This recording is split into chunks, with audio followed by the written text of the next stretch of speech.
그날에 죄와 더러움을 씻는 셈이 다윗의 족속과 예루살렘 주민을 위하여 열리리라. 만군의 여호와가 말하노라. 그날에 내가 우상의 이름을 이 땅에서 끊어서 기억도 되지 못하게 할 것이며 거짓 선지자와 더러운 귀신을 이 땅에서 떠나게 할 것이라.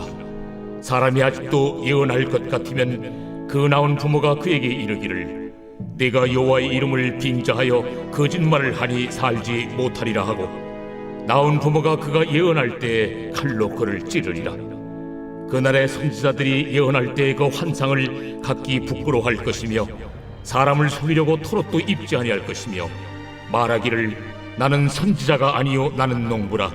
내가 어려서부터 사람의 종이 되었노라 할 것이요, 어떤 사람이 그에게 묻기를 내 두 팔 사이에 있는 상처는 어찌 됨이냐 하면 대답하기를 이는 나의 친구의 집에서 받은 상처라 하리라. 만군의 여호와가 말하노라. 카라, 깨어서 내 목자 내 짝된 자를 치라. 목자를 치면 양이 흩어지려니와 작은 자들 위에는 내가 내 손을 들이우리라. 여호와가 말하노라. 이 온 땅에서 3분의 2는 멸망하고 3분의 1은 거기 남으리니 내가 그 3분의 1을 불 가운데에 던져 은같이 연단하며 금같이 시험할 것이라. 그들이 내 이름을 부르리니 내가 들을 것이며 나는 말하기를 이는 내 백성이라 할 것이요, 그들은 말하기를 여호와는 내 하나님이시라 하리라. 오늘 본 말씀은 스가랴 13장 여호와는 내 하나님이시라 라는 제목입니다. 우리 계속 스가랴 말씀 보고 있습니다. 후반부 이제 2장만을 남겨놓고 있는데 오늘도 변함없이 그 메시아 예수 그리스도에 대한 것들이 많이 드러나 있음을 보게 됩니다. 1절부터 보게 되면 그날에 죄와 더러움을 씻는 셈이 다윗의 족속과 예루살렘 주민을 위하여 열리리라 라며 시작합니다. 여기서 그날에 바로 주님의 구원의 때를 말해주고 계십니다. 주님의 구원을 이루시는 그때인데 그날에는 죄와 더러움을 씻는 셈이 열린다 라는 표현을 하고 있습니다. 여기서 셈이라는 것이 등장을 하게 됩니다. 셈이라는 것은 특징이 있습니다. 반대로 말하면 어떤 고여있는 물이 아닌 어떤 웅덩이와 같은 물이 아니다라는 것이죠. 웅덩이와 다르게 샘은 날마다 솟아나는 성질이 있습니다. 날로시로 새로운 것을 말하죠. 그것은 계속해서 뿜어져 나오는 근원이 있다라는 것입니다. 우리가 잘 아는 찬양이 있죠. 정결하게 하는 샘이 나의 앞에 있도다. 성령께서 권고하심 죄 씻으라 하시네 라는 찬양이 있고, 예수 십자가에 흘린 보혈로라는 찬양에서도 그 셈이 죄를 씻는다라는 4절에 가사가 나옵니다. 그 셈에 죄를 씻으면 정하게 되겠네 라는 찬양의 가사가 나오는 것처럼 이 셈은 예수 그리스도의 보혈을 상징하는 것이 가장 크다라고 할 것입니다. 죄와 더러움을 씻는 셈인 이 땅 가운데 무엇이 또 없습니다. 오직 예수 그리스도의 보혈, 그 피로 말미암아 우리의 모든 죄와 또 더러움까지도 남김없이 씻음을 받을 수 있다라는 것입니다. 이 땅에서 아무리 내가 선을 많이 쌓았고 공을 많이 쌓았는다 한들 어떤 것이 감히 나의 죄를 씻는 힘이 있겠느냐라는 것이죠. 아무런 노력을 많이 해도 죄를 씻을 수 있는 것은 없습니다. 존재를 하지가 않죠. 예수의 피밖에 없는 줄을 믿습니다. 이 땅에 살면서 이 샘과 반대되는 개념인 아까 우물물이나 웅덩이의 물 같은 것들을 말씀드렸습니다. 그런 것들은 고여있는 물, 다르게 말하면은 인간의 노력적인 부분이라고 할 수 있습니다. 이 땅에서 내가 이 죄의 문제를 해결하려고 한다라는 것은 열심히 웅덩이를 파고 또 파려는 것과 마찬가지입니다. 근데 그런 물은 결국 이 샘과는 너무나 다름을 볼 수가 있습니다. 고인 물은 썩을 수밖에 없고 고여있는 물은 언젠간 다 말라서 비틀어질 수밖에 없습니다. 영원성이 전혀 없다라는 것이죠. 일시적인 해결받게 되지는 않는다라는 것입니다. 구약 시대에 어떻습니까? 죄의 문제를 해결하여서 사람이 짐승을 날마다 죄를 지을 때마다 잡고 또 잡는 일들을 하였던 것을 보게 되죠. 히브리서 9장 12절에 염소와 송아지의 피로 우리는 이렇게 하였습니다. 그러나 어떻습니까? 이제 그렇게 하지 아니하고 오직 자기의 피로 영원한 속죄를 이루사 단번에 성소에 들어가셨느니라. 또한 10장 10절에 이 뜻을 따라 예수 그리스도의 몸을 단번에 들이심으로 말미암아 우리가 거룩함을 얻었노라. 이것이 예수 보혈의 능력이다라는 것입니다. 우리는 예수 그리스도로 말미암지 않고는 날마다 짐승을 잡고 또 잡을 수밖에 없었는데 예수 그리스도 한 번에 그 단번에 들이심으로 말미암아 이 모든 죄의 문제가 한꺼번에 과거부터 현재 미래까지도 모두가 해결되는 역사가 일어난 줄을 믿습니다. 우리는 그 피를 믿고 날마다 예수께 가까이 나아가야 될 줄을 믿습니다. 그것은 예수의 피만이 참 만족이 되기 때문입니다. 이 모든 이 말씀의 성취가 어디서 우리는 확실하게 보여주고 있습니까? 바로 요한복음 4장 예수 그리스도께서 수가성 여인을 만나셨을 때 하셨던 그 말씀에 나와 있죠. 예수께서 대답하여 이르시되 이 물을 마시는 자마다 다시 목마르려니와 내가 주는 물을 마시는 자는 영원히 목마르지 아니하리니 내가 주는 물은 그 속에서 영생하도록 솟아나는 샘물이 되리라. 이 말씀대로 스가랴 이 말씀대로 예수 그리스도께서는 모든 죄를 씻어주시며 우리의 모든 갈증을 해소해 주시는 영원한 샘물, 영생하도록 솟아나는 샘물이 되신 줄을 믿습니다. 그러므로 우리는 나의 헛된 노력, 우물을 파는 그 노력, 그 모든 것들을 버려버리고 이제 영원한 생수 대신 예수 그리스도께로 날마다 나아갈 때에 우리의 근본적인 죄사함과 갈증의 해결함이 일어나는 줄을 믿습니다. 그날에 또 말하죠.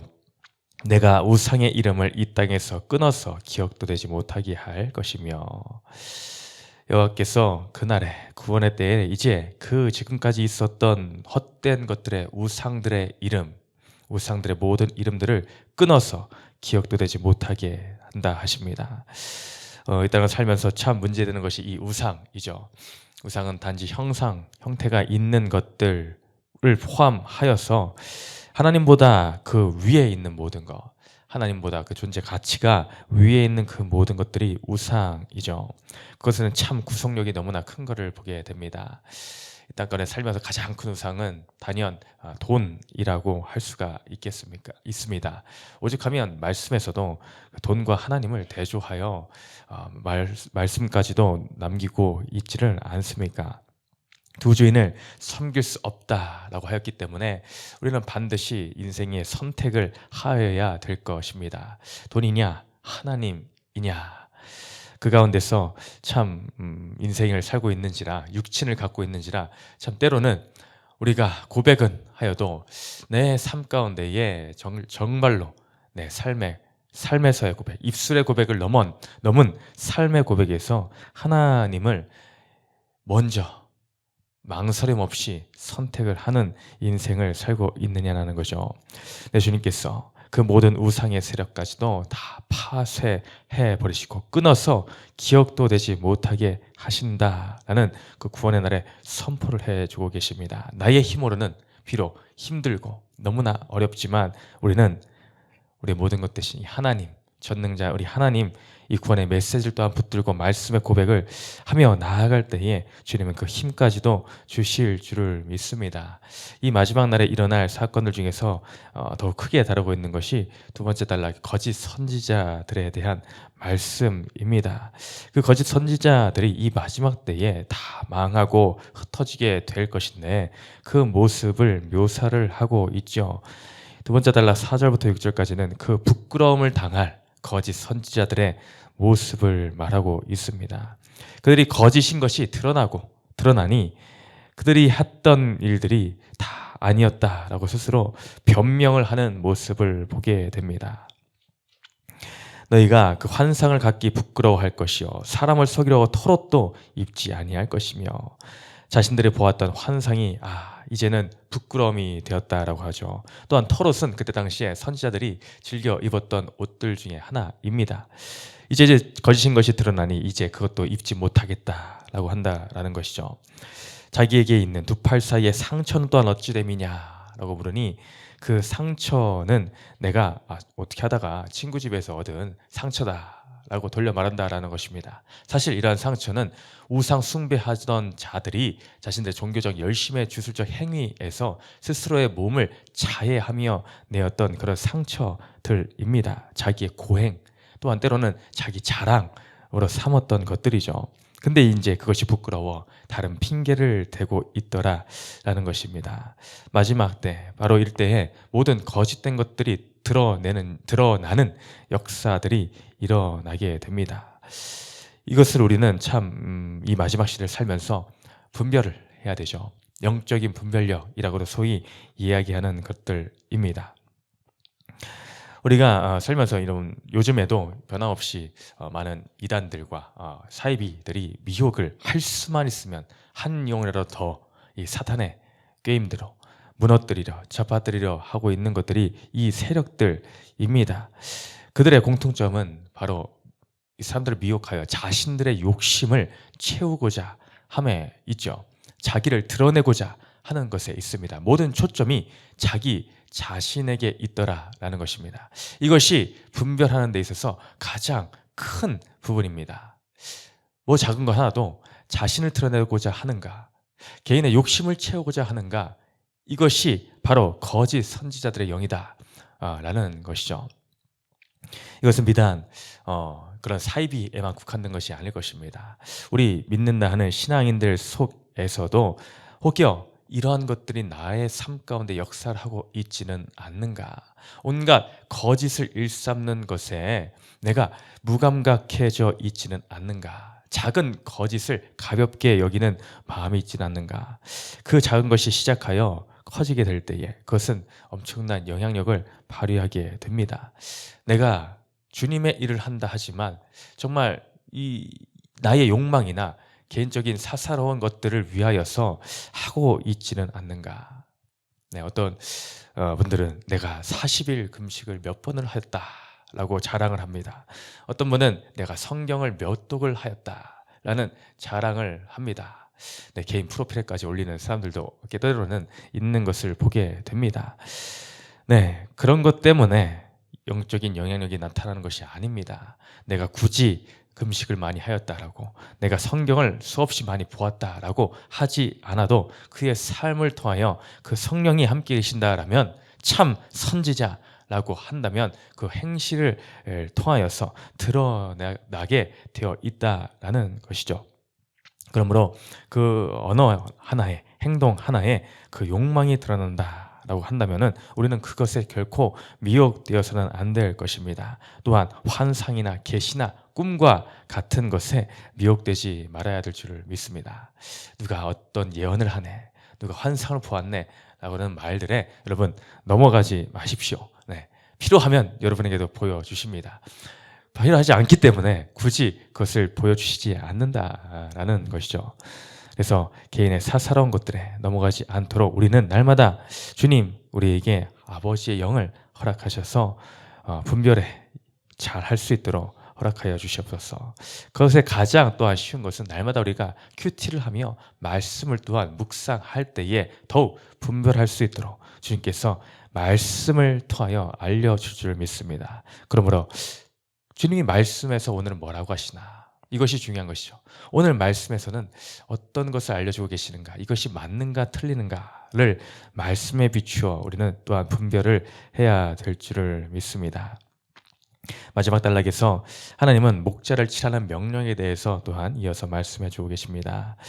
만군의 여호와가 말하노라, 칼아 깨어서 내 목자 내 짝된 자를 치라. 목자를 치면 양이 흩어지려니와 작은 자들 위에는 내가 내 손을 들이우리라. 이 말씀, 오늘 목자를 치겠다, 내 짝된 자를 치라, 목자를 치면이라며 하나님께서 목자를 치겠다 라고 말씀해 주고 계십니다. 이 말씀도 또한 예수 그리스도를 말씀해 주고 계십니다. 예수님께서 직접 자신에 대입해서 이 말씀을 인용하였던 장면이 있습니다. 바로 마태복음 26장 31절에서 예수님께서 팔리시기 이제 직전에 겟세마네 동산에서 군인들이 몰려왔을 때에 이제 이런 말씀을 하였던 것을 보게 됩니다. 26장 31절에 그때 예수께서 제자들에게 이르시되 오늘 밤에 너희가 다 나를 버리리라 기록된 바 내가 목자를 치리니 양의 떼가 흩어지리라 하였느니라. 바로 예수님이 팔리시기 직전 제자들에게 이런 말씀을 해 주셨습니다. 너희가 다 떠나갈 것인데 이 말씀의 대로 이렇게 이루어질 것이다. 너희들이 다 흩어지고 말 것이다. 근데 하나님, 우리 예수님께서는 참 너무나 사랑이 많으신 것 같습니다. 이러한 배신을 하며 떠나가는 그 양 무리들을 향해서도 또한 내가 내 손을 들이오리라 라고 오늘 말씀에서 그렇게 말씀해 주고 계시죠. 흩어진 그들을 너무나 사랑하셔서 버리지 않고 그럼에도 그 큰 손을, 구원의 손을 들이오시는 우리 하나님의 모습을 보게 됩니다. 여호와가 말하노라 8절에 이 온 땅의 3분의 2는 멸망하고 3분의 1은 거기 남으리니 내가 그 3분의 1을 불 가운데에 던져 은같이 연단하며 금같이 시험할 것이라. 그들이 내 이름을 부르리니 내가 들을 것이며 나는 말하기를 이는 내 백성이라 할 것이요 그들은 말하기를 여호와는 내 하나님이시라 하리라. 하나님께서 이러한 역사를 하십니다. 비록 그들이 나를 부인하고 떠났지만 나는 그들을 사랑해서 내가 너희를 구원의 손길을 펼쳐주리라. 너희가 떠났지만 내가 3분의 1을 불 가운데 던져 남은 너희들을 이제 연단을 시키겠다. 불 가운데 금 가운데 시험하여서 너희들을 온전한 모습으로 나타나게 할 것이다. 이것이 바로 구속사의 은혜입니다. 나의 삶 가운데에 크고 작은 어려운 사건들이 정말 금을 연단함 같은, 은을 연단함 같은 사건들이 일어나게 되는데 그것은 바로 하나님이 나를 불 가운데 던지심으로 내가 전에는 주님을 부인하며 떠날 수밖에 없는 믿음이었지만 이제 그 믿음을 연단하고 연단시켜서 마침내 어떤 고백을 하게 하신다라고 하시냐. 그들은 말하기를 여호와는 내 하나님이시라 하리라.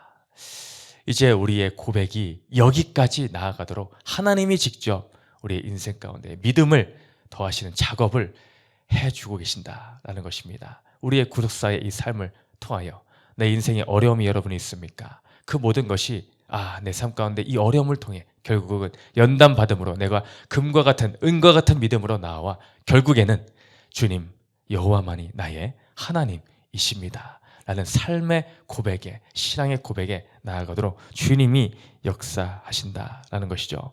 바로 이러한 고백이 오늘 우리의 인생의 고백, 남은 우리의 모든 삶의 고백이 되어 주님만을 의지하며 금과 같은 은과 같은 믿음으로 나아가는 놀라운 은혜가 있으시기를 주님의 이름으로 축원드립니다.